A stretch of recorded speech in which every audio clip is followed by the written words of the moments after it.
strategize together. Let's hear it from an expert. Join the conversation, it's informative and free. You and me, let's talk some strategy.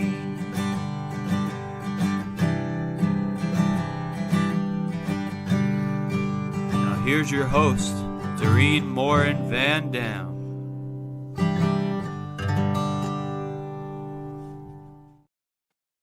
Hello, everybody. My name is Dorien Morin-van, and welcome to another episode of Strategy Talks. I want to welcome those of you who are here live with us today. Thank you for being here. Make sure you let us know where you're joining us from.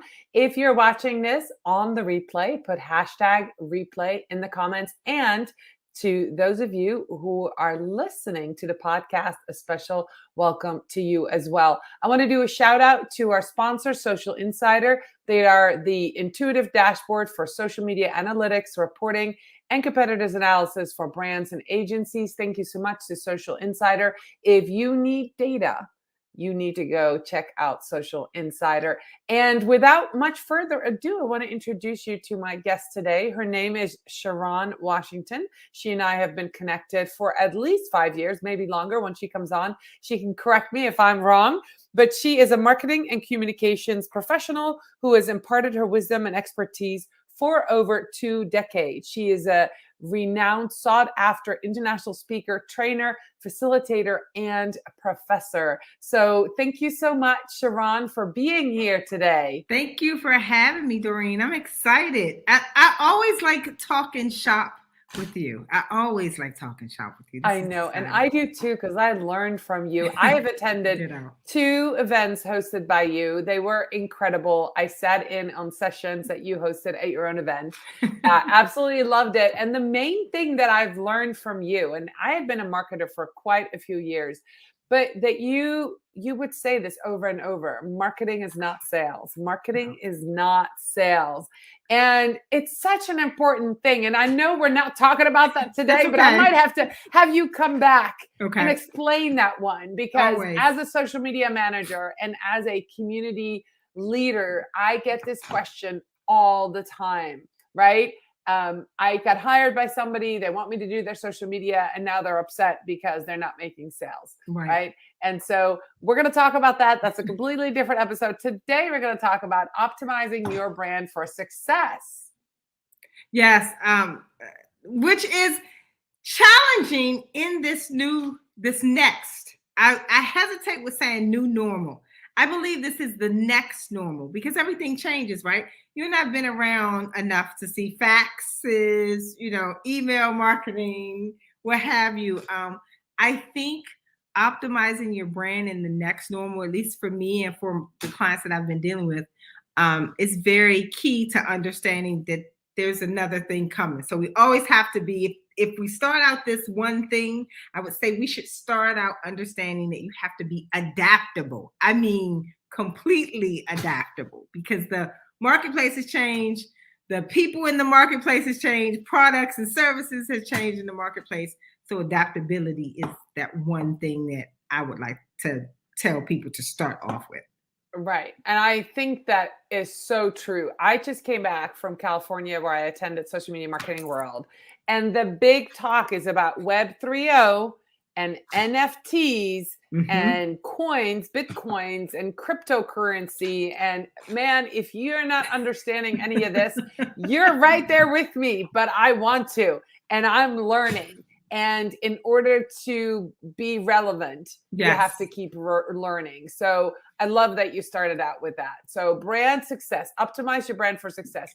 What are some other things that, and it makes sense, right? You're positioning yourself as a brand. So in order to be successful as a brand, what are some things that you have to think about? For me, it's about the pivot. So I started off one way, and I think I hear that with a lot of my businesses, not just small, but my medium-sized business, the larger businesses. They believe that because they've catered to one thing, or they've had success in one area, that they have to stay there, even if it's doing bad, right? Change. Oh my God. I don't understand it. People have a hard time with change. I know both you and I have pivoted our business several times since we've known each other, right? Actually, in the green room, we were taking notes. Yes. What are you working on, Sharon? What am I working on? So we can network, right? And we know what each other's working on. That's one way to set your brand up for success. Pivoting. I love that. Yes, you got to pivot. And pivot just means that you're standing tall in what you do and able to reach out to other things. I think that people feel, and I know this is true when we talk about in marketing, that's our other show. But when we talk about targets, right? We're so afraid. I call this a mindset of scarcity. We're so afraid to move from one target to another because we feel like we're dropping or abandoning a target that may have worked for us. Well, if I go to this new target, what happens to this old target? Nothing, right? So the same with when we talk about building your brand, you can still leverage and optimize the things that you used to do or your talents that you have and still bring in some new stuff. I mean, that's just the nature of kind of growing and scaling up. That's awesome. That's great. So what are some signs that it's time to pivot? So, for me, it was boredom. Ooh, actually, that's a completely unexpected answer. And Sharon, I love that. Honesty, right? Honesty. It was boredom. So for me, I noticed that the marketplace with marketing, it was becoming too crowded. And I like unique. I'm always thinking about the next thing, or I want to get with people that's like you said, NFTs and cryptocurrency. I'm over here taking notes like, wait, I gotta talk to Dorien about this NFTs. I want to know. But I'm always thinking about the next piece. So I got bored. I got bored with marketing. I got bored with messaging on social media. I got bored with content is king. Boredom happened to me, right? And because I have other skill sets, like I'm a communications professor, right? Been that way 16 years. So I teach gender and communication. I teach women's studies. I teach marketing too, but I also teach a lot of communication and media courses. I was like, well, the market is changing to the diversity and inclusion space. I could do this too. And I'm a leader. I teach leaders. I teach women in organizations. I could do leadership. So it was easy. No, I don't even want to say easy. I don't want to misrepresent that. It made sense because of my boredom that I wanted to challenge myself to do other things. And so for me, I got bored. That was one sign. Second sign is when your product or services aren't taken anymore. People aren't buying those services anymore. I know that the definition of insanity, right? You keep doing things expecting the same result. Yeah. Look, if for 6 months, and it's not even just about the pandemic or the things that we've been going through in society, because my business grew in the pandemic. Mm-hmm. So people purchase what they want. Right. What they need, what's making them right now, it's what's making them feel good and things like that. So people will purchase what they want. It's just that, do you have what they want at the right time? And I think taking your mindset and being adaptable and flexible and going, what can I do to help what's happening in the marketplace is an excellent strategy. And just because you can alter your services a little bit, you could pivot into something totally new, but understand what value you bring. So yeah, so boredom. And then wait, what did I say the second one? Look at that.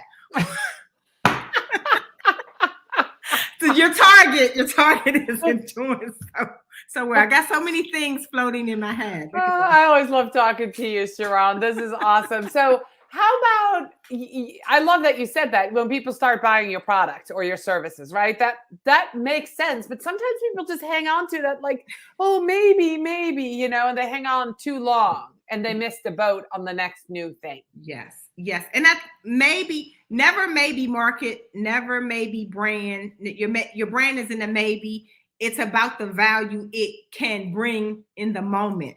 I had to learn that, right? Because again, it's about the next normal. This whole situation of us having to redesign our lives in these times is a testament to what has happened. I've been in business 16 years. There's always been some next normal. Social media came, next normal, right? Pandemic came, next normal. I then became a speaker, another normal. I did events, another normal. So I think it's just understanding where your value is in the marketplace and how you can build that brand in the now. Right. But you have to be flexible. You have to be able to flex those muscles and be able to see the trends and then be willing to go there and try new things. Absolutely. And ask for help. I think we stopped doing that, right? Too. Yeah. So it's important to ask for help. I ask for help all the time. Like, I'm taking notes. I want to start a podcast. I'm like, okay, Doreen, tell me this magical thing to do. I'm liking this. And it's scary. I understand it's scary. It seems like a lot of work. It seems challenging, but you just need to execute. Be adaptable and just execute. You won't know unless you try. Right. All right. So how do you find out if you need to make changes in your brand? So say your brand's going along and, I asked, you said you were bored or, people stop buying your services. What about looking at data? I guess if you're not doing too hot, right? Right. You're looking at the data and the data is showing that your brand's irrelevant or your brand is not, your website's not getting the traffic. So you need to update. You look at that kind of data. Where do you even start? How do you optimize? How do you change? How do you make that pivot? Who do you need to hire to help you do this? Because that's really what we want to get to, right? Because you need help. Yes. Everyone. Okay. Everyone. Okay. So, and I say that in jest, but there are several people in this stage that you should hire. So the first person is to get a brand assessment. So someone who can assess your brand. And if you're lucky enough to find someone who does branding and marketing, that's great. But remember, we talked about this before, PR gets you seen, marketing gets you leads, sales get you paid. So branding is more in the PR space because it's about visibility and getting you out there. So you want to hire somebody, and I'm not talking publicists. I'm talking somebody who can analyze your brand to say, here's how we get movement. Here's how we get visibility. So a branding person. I hesitate to say business coach, but sometimes a business coach can assess your brand too, or even help you find a brand person. Understanding your brand will then know where you can position yourself, because branding is about positioning, right? So you can position yourself to actually get leads to then sell your product. You can't skip it. You can't skip the process. Don't try. I would also say, don't do it alone. Don't do it by yourself. Okay. And I'm going to say something there, which I've learned because I've interviewed a couple people. Yes. It's like your brand, you're inside the jar. You can't read the outside label. So get out of the jar or have somebody else read the label for you. Yes. Right. And say, this is what I see when I look at you and look at your brand. So that's why you need somebody else, either to grab you out of the jar and to together read the label, or for somebody else to say, this is what I see when I see your brand. So very good point, Sharon. You cannot do this alone. You can't do it alone. And your brand isn't for you. It's for other people. Right. So what you see, I want you to love your brand and like your brand, and not just the aesthetics and the nice logo and things like that, but what your message, what you're offering, your brand, that's awesome that you like it. But I think oftentimes we forget it's not about you. It's about who you're trying to attract. So sometimes we put too much time in what we like and what we don't like, because we try to put ourselves as the customer. And many times we aren't, like Doreen said, get out of the jar. We don't get out of the jar. We're in the jar. We're looking around in the inside. I would say leave it alone all the way. Let someone look outward, or have a focus group to tell you, what do people think about your brand, right? It's important to get an outsider's opinion so that you can move forward. All right. So you've got the PR piece, you look at your brand, then you go to your marketing. Yes. What are some things to look at to optimize your brand for success when you look at marketing? So is it marketable? What's happening now? So I use Maslow's hierarchy of needs. And right now, people aren't self-actualizing. So they're not looking for their higher self. They're actually looking to fulfill something right now, right? With tangible. I want to feel good. I want to laugh. Sure. I want it to be enjoyable, what have you, right? So it's more of that physiological kind of place or safety. And people are like, well, I don't, some of my companies like, well, that doesn't really relate to me. Sure, it does. We are motivated to buy things based on how it makes us feel. It's an emotional response. And so you have to understand whatever it is that you're selling, whether it's you're selling data services or you're selling houses, right? Right. Whatever it is, you have to find that emotional connection that provides the need to buy. So you want to build your brand around it being emotionally connected to the targets you want to reach. Okay, I love that. So now you've done that work, you've done that work with a marketer, and then you go to sales. Yes. Does every company have to have a sales team? Here we go. This is hard. As a business owner, one of the hardest things for me is to sell my services. Can I just get an amen from everybody who's listening to this or watching this? Yes. Sales is really hard, even though you provide value, even though you know that your services can make a difference in somebody else's business. Closing that sale is really hard. Yes. Right? I would say it depends. So if you feel like you can't do this, first of all, you should get a salesperson to help you sell if you're a solopreneur. If you're larger businesses, get yourself salespeople to sell the product, separate from your marketers. So your marketers are getting leads, your salespeople are getting you paid. So they're taking those leads and actually going, hey, buy this stuff, right? So I would say, yes, get a salesperson, hire somebody. Hire, if you don't want a full-time salesperson, hire on commission, right? It takes you out of it. It takes you out of it and actually establishes you as a business entity, not as a person, if you're a solopreneur selling your services. All right. So that is the last point that I want to bring up, right? We're talking about brand. Let's talk about personal brand before we kind of hang up our hat for the day. Okay. Personal brand, my company is Morin Media. I've branded my podcast, my live show as Strategy Talks, because a lot of what I do, a lot of work is strategy, content strategy, social media strategy.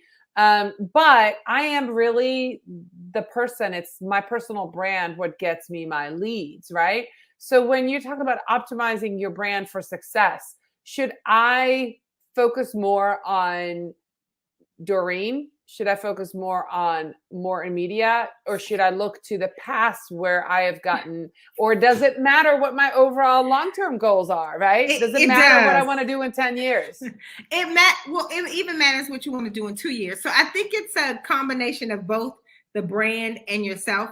So what I didn't know, what I wish someone would have told me in the beginning, is that you're building a business to sell for succession. So, right. So if you're thinking about your business as succession and not you're always, because if you always are needed in the business, when are you going to have relax, right? Right. You're never going to retire. Right. But it does help that people can relate with somebody in the business. So I would say your personal brand is to build your credibility as an expert within the business that you work with. So you should have a personal brand and a business brand. All right. Yes. Fair enough. That's good. So that's something that I personally need to work on. If you're watching this and you have laid all your eggs in the personal brand basket, you might need to work on getting your brand up and be known so you can eventually sell it. If all of your eggs are in the brand basket and nobody knows who the heck you are, you need to get on LinkedIn and you need to get your personal brand out there. So that's really good advice. So Sharon, I have a rapid fire brand. Now I'm talking about brand round. So let's see, emails or phone calls? Which one do you prefer? Phone calls. Okay. Start late or leave work early? Stay late. Okay. In-person meetings or remote? In person. All right. Person, yes. All right. So where can people find you, meet you, connect with you, to network and to learn more from you? So I'm on LinkedIn and Facebook at CEOP3 or Sharon Washington. You can look me up there. And I'm also on Instagram because I have a separate personal brand, the SW Life. All right. Awesome. Thank you so much. So thank you to all of you who are here with us today. Thank you for staying to the end, listening to us talk about optimizing your brand for success. If you have follow-up questions, make sure to tag Sharon or myself in the comments. We'd love to answer your questions. Connect with Sharon, and I'll be back next week with another episode. Bye, everybody.